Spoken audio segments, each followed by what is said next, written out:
आप सबको ओमुआमुआ तो याद ही होगा। वो पहला इंटरस्टेलर मेहमान, एक अजीब सा सिगार शेप्ड ऑब्जेक्ट जिसने साइंटिस्ट को हैरान कर दिया था। कई लोगों ने तो उसे एलियन स्पेसशिप तक कह दिया। खैर उसके बाद एक और विजिटर आया, कॉमेट बोरिसोव, जो बिल्कुल नॉर्मल था। लेकिन आज हम बात करने वाले हैं तीसरे कंफर्म्ड इंटरस्टेलर ऑब्जेक्ट की, एक ऐसी चीज जो इन दोनों के बीच में कहीं फिट होती है। इसका नाम है 3I एटलस। ये क्या है, कहां से आया है और क्या ये भी ओमुआमुआ की तरह ही मिस्टीरियस है? इसकी खोज कैसे हुई और इसने साइंटिफिक कम्युनिटी में क्या हलचल मचा दी? क्या ये हमें दूसरे स्टार सिस्टम के बारे में कुछ बता सकता है? इन्हीं सारे सवालों के जवाब आज हम इस वीडियो में ढूंढेंगे। तो अपनी सीट बेल्ट बांध लीजिए क्योंकि हम जा रहे हैं एक अमेजिंग कॉस्मिक जर्नी पर। तो सबसे पहले सबसे बेसिक सवाल, what exactly is 3I Atlas? इसका ऑफिशियल नाम है 3I 2019 QR एटलस। चलिए इस नाम को थोड़ा समझते हैं क्योंकि हर हिस्से का एक मतलब है। 3I का मतलब है third Interstellar object. I stand for Interstellar. पहला था 1I ओमुआमुआ, दूसरा था 2I बोरिसोव और ये है तीसरा कंफर्म विजिटर 2019 QR। एक तरह की एस्ट्रोनॉमिकल डेट स्टैंप है जो बताता है कि इसे 2019 के आखिरी हिस्से में डिस्कवर किया गया था और एटलस उस टेलीस्कोप का नाम है जिसने इसे खोजा था। एटलस का फुल फॉर्म है asteroid terrestrial impact last alert system.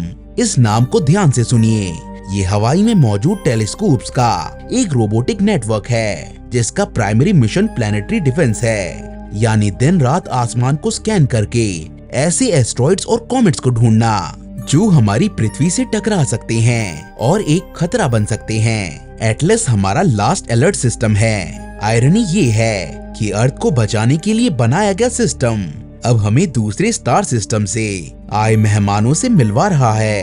तो बेसिकली 3I एटलस एक कॉस्मिक ऑब्जेक्ट है, एक पत्थर या बर्फ का गोला जो हमारे सूरज के परिवार का हिस्सा नहीं है। ये किसी और तारे के सिस्टम से अनंत अंतरिक्ष में लाखों साल सफर करते हुए गलती से हमारे सोलर सिस्टम में आ गया।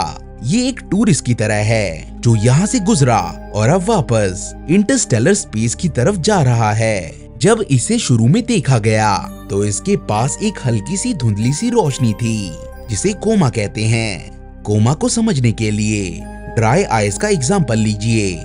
जब आप सूखी बर्फ पर पानी डालते हैं तो वो कैसे तेजी से गैस बनाकर धुआं छोड़ती है, बिल्कुल वैसे ही जब एक बर्फीला ऑब्जेक्ट सूरज के पास आता है तो सूरज की गर्मी उस पर जमी हुई बर्फ को सीधा गैस में बदल देती है। ये गैस और धूल मिलकर उस ऑब्जेक्ट के चारों तरफ एक टेम्पररी एटमॉस्फेयर बना लेते हैं। इसे ही कोमा कहते हैं। इसीलिए इस कोमा को देखकर शुरू में इसे एक कॉमेट माना गया और इसे C 2019 QR एटलस नाम दिया गया। यहाँ C स्टैंड फॉर कॉमेट। बाद में जब इसका इंटरस्टेलर नेचर कंफर्म हुआ तो C को 3I से बदल दिया गया। How was it discovered? अब सवाल ये उठता है कि इतने बड़े ब्रह्मांड में एक छोटे से धुंधले से ऑब्जेक्ट को कैसे ढूंढ लिया गया। ये डिस्कवरी हुई 28 दिसंबर 2019 को। जैसा मैंने पहले बताया, हवाई में एटलस सर्वे टीम आसमान की नाइट स्काई इमेजेस ले रही थी। उनका कंप्यूटर प्रोग्राम ऑटोमेटिकली इन इमेजेस को कंपेयर करके ऐसी चीजों को फ्लैग करता है जो मूव कर रही हैं। उन्होंने एक नया बहुत ही फेंट धुंधला सा ऑब्जेक्ट देखा। ये डिस्कवरी होते ही इसकी इंफॉर्मेशन MPC को यानी माइनर प्लैनेट सेंटर को भेजी जाती है। MPC एक ग्लोबल ऑर्गेनाइजेशन है जो ऐसी सभी डिस्कवरीज का रिकॉर्ड रखती है। वहाँ से ये इंफॉर्मेशन दुनिया भर के कई एस्ट्रोनॉमर्स को दी जाती है। फिर शुरू होती है एक रेस। दुनिया भर की ऑब्जर्वेटरीज अपने टेलीस्कोप्स को इस नए ऑब्जेक्ट की तरफ घुमा देती है ताकि इसे कंफर्म किया जा सके और इसके बारे में ज्यादा से ज्यादा डाटा को कलेक्ट किया जा सके। जैसे जैसे अलग अलग ऑब्जर्वेटरीज ने इसे ट्रैक करना शुरू किया, इसके पाथ यानी इसके ऑर्बिट का डाटा कलेक्ट किया, एक बहुत ही अजीब बात सामने आई जिसने सबको चौंका दिया। देखिए हमारे सोलर सिस्टम की हर एक चीज जैसे अर्थ, मार्स, जुपिटर, एस्ट्रॉइड्स या फिर कॉमेट्स सूरज के चारों तरफ एक एलिप्टिकल पाथ में घूमती है। ग्रेविटी उन्हें बांध कर रखती है। ऑर्बिट के शेप को एक नंबर से नापा जाता है जिसे एसेंट्रिसिटी कहते हैं। एक परफेक्ट सर्कल की एसेंट्रिसिटी 0 होती है। हमारे प्लैनेट्स के एलिप्टिकल ऑर्बिट्स की एसेंट्रिसिटी 1 से कम होती है। एग्जाम्पल के तौर पर अर्थ की एसेंट्रिसिटी 0.0167 है। इसका मतलब है कि वो सूरज से बंधे हुए हैं। लेकिन जब 3i एटलस की एसेंट्रिसिटी कैलकुलेट की गई तो वो निकली 1.8। जब एसेंट्रिसिटी 1 से ज्यादा हो तो उस ऑर्बिट को हाइपरबोलिक कहते हैं। अब ये हाइपरबोलिक ऑर्बिट क्या है, इसके लिए एक ट्रेन की एनालॉजी लेते हैं। हमारे प्लैनेट्स एक लोकल ट्रेन की तरह हैं जो एक ही रूट पर बार बार चलते हैं। 3i एटलस एक राजधानी एक्सप्रेस की तरह है जो किसी दूसरे शहर से फुल स्पीड में आया, हमारे सोलर सिस्टम से नॉन स्टॉप गुजरा और आगे निकल गया। उसकी स्पीड इतनी ज्यादा थी कि वो सूरज की ग्रेविटी की पकड़ में नहीं था। उसके पास एस्केप वेलोसिटी से ज्यादा स्पीड थी। यही सबसे बड़ा सबूत था कि ये ऑब्जेक्ट हमारे सोलर सिस्टम का नहीं है। ये बाहर से आया है और बहुत तेजी से गुजरकर बाहर ही चला गया। How is it different from Oumuamua and Borisov? हमने अब तक के 3 इंटरस्टेलर विजिटर्स को देखा है और तीनों एक दूसरे से बहुत ही अलग हैं। यही चीज इनको इतना फैसिनेटिंग बनाती है। चलिए तीनों की डिटेल प्रोफाइल को देखते हैं। ओमुआमुआ द अल्टीमेट मिस्ट्री। इसे 2017 में खोजा गया था। इसके नाम का मतलब है मैसेंजर फ्रॉम अफार। डाटा के हिसाब से ये बहुत लंबा और पतला था, एक सिगार या पैनकेक जैसा। ऐसा नेचुरल ऑब्जेक्ट हमने पहले कभी नहीं देखा था। इसके आसपास कोई कोमा या टेल बिल्कुल नहीं थी, तो ये एक सूखा पथरीला एस्ट्रॉइड जैसा लग रहा था। इसकी नॉन ग्रेविटेशनल एक्सेलरेशन सबसे बड़ी मिस्ट्री थी। सूरज से दूर जाते वक्त इसकी स्पीड थोड़ी बढ़ रही थी, जैसे कोई इसे पीछे से हल्का सा धक्का दे रहा हो। इसके कई एक्सप्लेनेशन दिए गए। नेचुरल एक्सप्लेनेशंस में शामिल था कि शायद इससे ऐसी गैस निकल रही थी जो हमारे टेलीस्कोप देख नहीं पाए, जैसे कि सॉलिड हाइड्रोजन। एक और थ्योरी थी कि ये एक नाइट्रोजन आइसबर्ग हो सकता है, किसी प्लूटो जैसे प्लेनेट का एक टुकड़ा। एक्सोटिक एक्सप्लेनेशन ये हार्वर्ड के एस्ट्रोनॉमर एवी लोएब ने दी थी, जिसके मुताबिक ये एक एलियन लाइट सेल हो सकता है, एक पतला हल्का प्रोब जिसे सूरज की रोशनी धक्का दे रही थी। ये थ्योरी बहुत कंट्रोवर्शियल है, पर ओमुआमुआ के अजीबपन को हाईलाइट करती है। Comet 2i Borisov. इसकी डिस्कवरी 2019 में हुई। बोरिसोव बिल्कुल वैसा ही था जैसा हम एक टेक्स्ट बुक कॉमेट से एक्सपेक्ट करते हैं। ये काफी बड़ा था। इसका न्यूक्लियस शायद 1 किलोमीटर का था। इसके पास एक बड़ा सा ब्राइट कोमा था और एक लंबी पूंछ भी थी जो लाखों किलोमीटर लंबी थी। जब साइंटिस्ट ने इसकी रोशनी को एनालाइज किया तो इसका कंपोजिशन हमारे सोलर सिस्टम के कॉमेट्स जैसा ही था। उसमें वही पानी, साइनाइड और डायटोमिक कार्बन जैसे मॉलिक्यूल्स थे।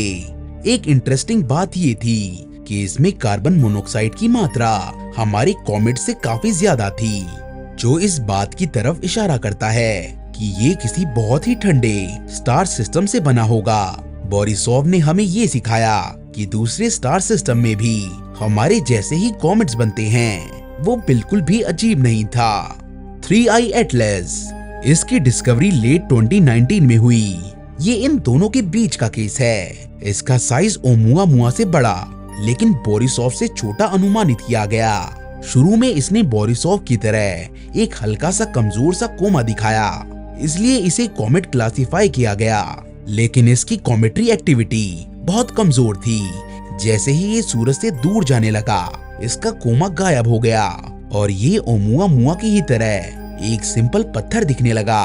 पर ओमुआमुआ के अजीब एक्सेलरेशन के विपरीत 3i एटलस ने ऐसा कोई भी नॉन ग्रेविटेशनल एक्सेलरेशन नहीं दिखाया। इसका पाथ बिल्कुल प्रेडिक्टेबल था, जिसे सिर्फ ग्रेविटी के नियम ही पूरी तरह से एक्सप्लेन कर सकते हैं। तो एक तरफ है अजीब एक्टिव ओमुआमुआ, दूसरी तरफ है नॉर्मल बोरिसोव और बीच में है 3i एटलस जो थोड़ा सा कॉमेट जैसा है और थोड़ा सा एस्ट्रॉइड जैसा। ये डाइवर्सिटी हमें बताती है कि इंटरस्टेलर ऑब्जेक्ट कोई एक चीज नहीं है, बल्कि एक पूरा स्पेक्ट्रम है और हमें अभी इस स्पेक्ट्रम के बारे में बहुत कुछ सीखना अभी बाकी है। Where did it come from? ये $1 मिलियन क्वेश्चन है। जब हमें पता चलता है कि कोई मेहमान आया है, तो हमारा अगला सवाल यही होता है, आप आए कहां से हैं? साइंटिस्ट ने 3i एटलस की ट्रेजेक्ट्री को रिवर्स में कैलकुलेट करने की कोशिश की। उन्होंने उसके पाथ को पीछे और पीछे लाखों साल तक ट्रेस किया, ताकि ये पता चल सके कि इसका स्टार्टिंग पॉइंट कौन सा स्टार सिस्टम हो सकता है। इनिशियली कैलकुलेशंस ने ये इशारा किया कि ये उर्सा मेजर यानी सप्तऋषि मंडल की दिशा से आया है, लेकिन इसका मतलब ये नहीं कि ये सप्तऋषि के 7 तारों में से किसी एक से आया हो। वो तारे हमसे बहुत दूर हैं और जब तक 3i एटलस वहां से निकला होगा, तब तक वो तारे कहीं और थे। गैलेक्सी स्टैटिक नहीं है, सब कुछ मूविंग है। पिन पॉइंट करना कि ये एग्जैक्टली किस तारे से निकला है लगभग नामुमकिन है, और इसके 2-3 कारण हैं। Vast distance and time. इसने लाखों शायद करोड़ों साल ट्रेवल किया होगा। इतने टाइम में तारे अपनी जगह बदल लेते हैं। Gravitational nudges. अपने लंबे सफर के दौरान इसे ना जाने कितने दूसरे तारों की ग्रेविटी ने थोड़ा थोड़ा धक्का मारा होगा, जिससे इसका पाथ थोड़ा थोड़ा बदल गया होगा। इन सभी धक्कों को कैलकुलेट करना इम्पॉसिबल है। Lack of data. हमारे पास इतना प्रिसाइज डाटा नहीं है कि हम इन सारे वेरिएबल्स को अकाउंट कर सकें। तो हमें इसका होम एड्रेस तो नहीं पता, लेकिन हम ये अंदाजा लगा सकते हैं कि ये अपने ग्रह से निकला कैसे होगा। ज्यादातर चांसेस हैं कि ये अपने होम स्टार सिस्टम से इजेक्ट हो गया था। इस प्रोसेस को इमेजिन कीजिए, एक नया बन रहा सोलर सिस्टम। वहाँ केओस है, बड़े बड़े गैस जाइंट प्लैनेट्स बन रहे हैं और उनकी ग्रेविटी बहुत पावरफुल है। छोटे छोटे एस्ट्रॉइड्स और कॉमेट्स उनके पास से गुजरते हैं। ये बड़े बड़े प्लैनेट्स उन्हें एक गुलेल की तरह अपने सिस्टम से बाहर इंटरस्टेलर स्पेस में फेंक देते हैं। एक और पॉसिबिलिटी है कि ये किसी दूर दराज के ऑड क्लाउड से आया हो। जैसे हमारे सोलर सिस्टम के बाहर बर्फ के गोलों का एक विशाल बादल है जिसे ऑड क्लाउड कहते हैं, वैसे ही दूसरे तारों के पास भी हो सकता है। हो सकता है किसी पास के तारे की ग्रेविटी ने इसके ऑड क्लाउड से इस ऑब्जेक्ट को हमारी तरफ धकेल दिया हो। What can it teach to us?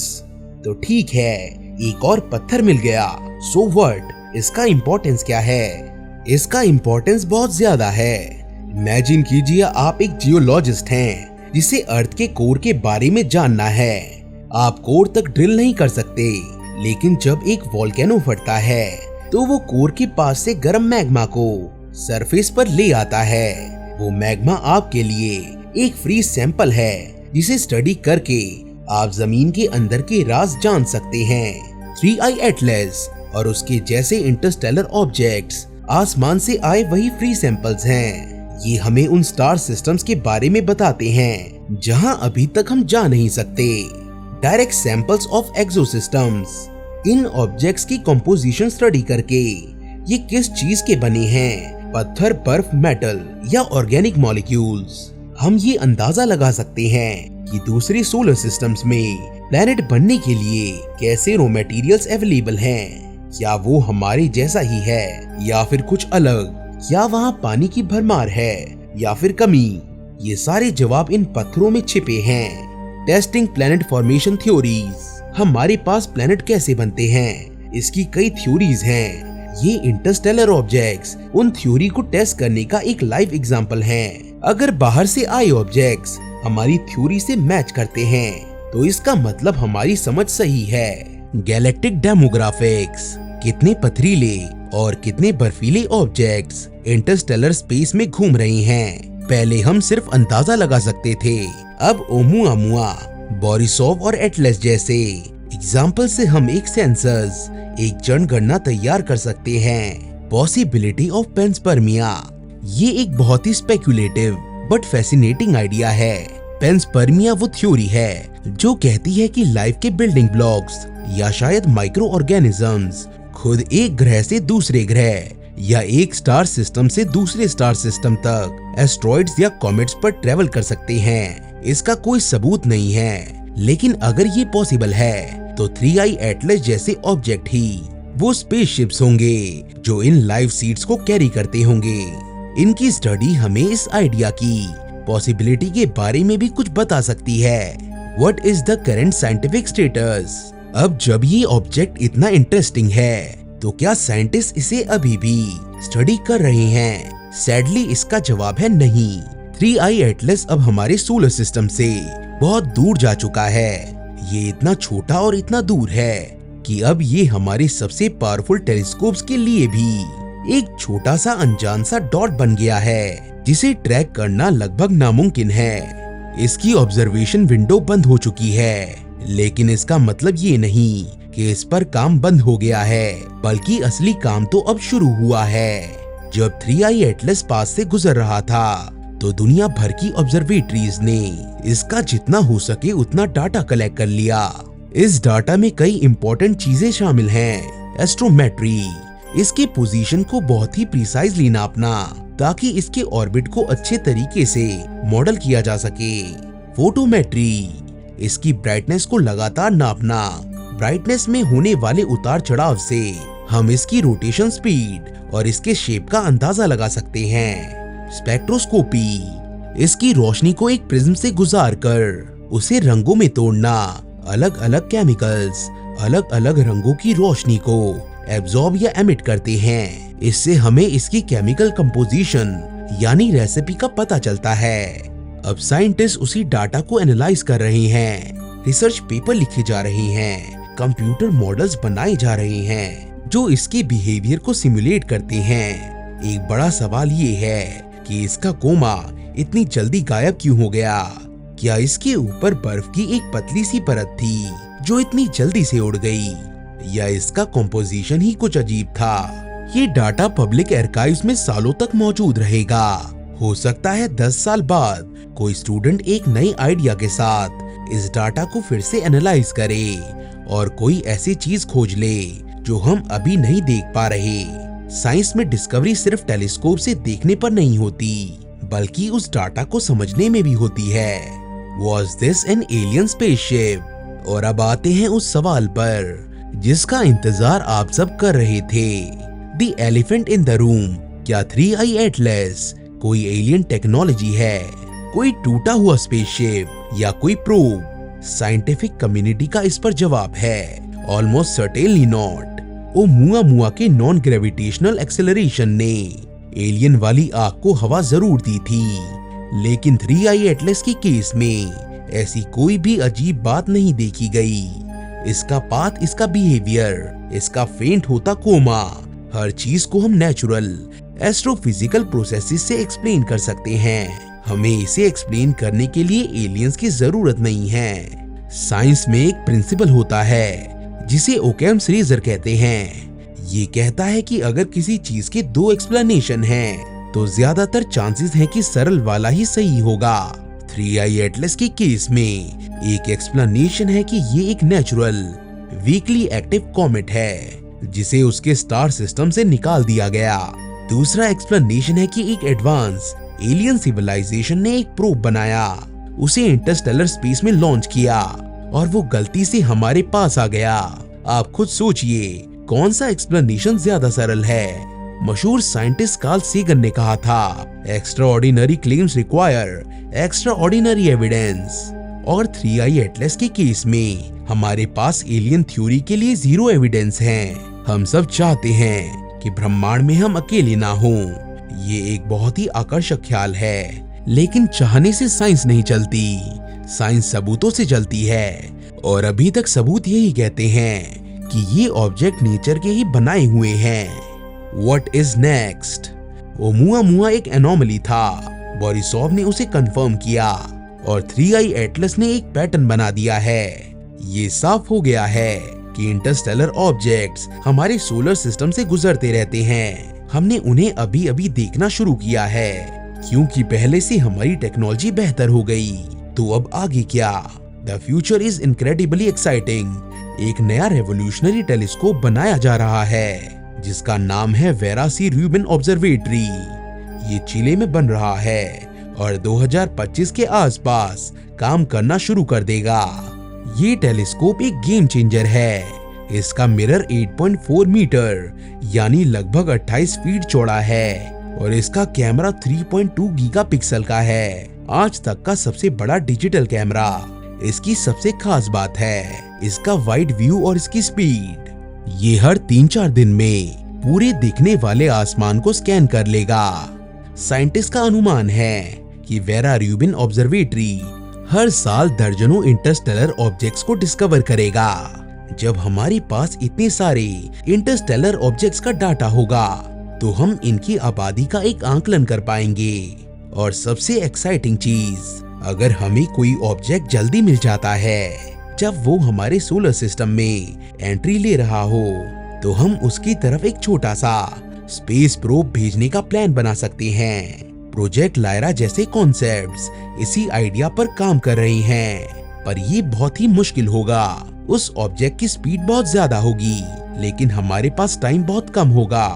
हमें एक बहुत ही फास्ट रॉकेट तैयार रखना होगा। मिशन शायद एक सिंपल फ्लाई बाय होगा, जिसमें हमारा प्रोब उसके पास से तेजी से गुजरकर उसकी तस्वीरें लेगा। लेकिन इमेजिन कीजिए, एक इंटरस्टेलर ऑब्जेक्ट की क्लोजअप तस्वीर लेना, वो साइंस के लिए एक बहुत बड़ा दिन होगा। तो दोस्तों, ये थी कहानी 3i एटलस की। एक ऐसा मेहमान जो चुपके से आया और चुपके से चला गया।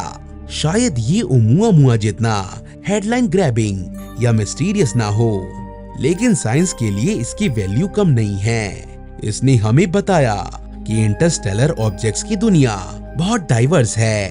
3i एटलस ने एलियन हंटर्स को शायद निराश किया हो, लेकिन इसने एस्ट्रोनॉमर्स को बहुत सारा नया डाटा और नए सवाल दिए हैं, जिनके जवाब ढूंढने में सालों लग जाएंगे। उम्मीद है आपको ये कॉस्मिक सफर पसंद आया होगा। 3i एटलस के बारे में आपका क्या ख्याल है? क्या आपको लगता है कि अगला इंटरस्टेलर ऑब्जेक्ट कुछ और शॉकिंग इंफॉर्मेशन लेकर आएगा?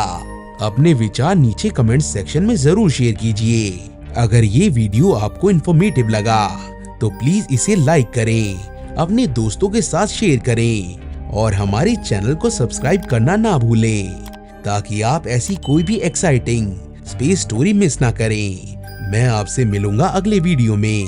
तब तक के लिए देखते रहिए, सोचते रहिए and stay curious. I'll see you in the next one.